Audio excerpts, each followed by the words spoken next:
rooftop. Yung banana pudding. Tapos, available tong bake ma'am. Isang bake ma'am. Girlies, let's go on a solo date. So, we're here right now at Coffee Daily, Batasan. So, may rooftop tayo mag-stay. So, yan, packet na ako. We're here guys. So, wala pang tao. Ako pa lang. So, first floor nila may tao na. But dito sa rooftop, wala pa. Hiningal ako kasi 4th floor to guys. Tignan nyo yung view. Oh my gosh. Ganitong mga cafe talaga yung gusto ko. Guys, nandito na yung drink and yung dessert ko. I just ordered cacao latte. Ayan. This is my favorite drink here sa Coffee Daily. And then, signature drink nila yon. Also, I ordered banana pudding.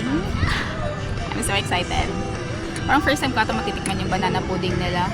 And then, nag-order din ako ng Bake Mac but matatagalan daw sabi ni Kuya. So, okay lang. Nag-aantay pa naman ako. Right now, this is a solo date but later, susunod daw yung tropa ko. Yung friend ko since college, which is si Bea. For sure, nakita nyo na yun sa ibang videos ko. But, yeah. Ayun. Sobrang ganda ng view dito, guys.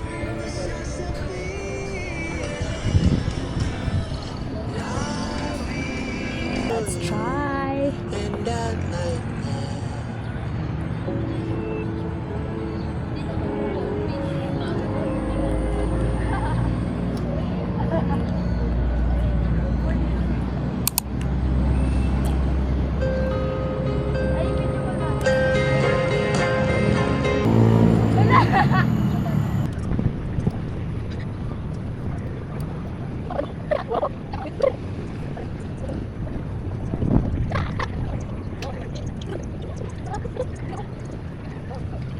Guys, may kasama na ako.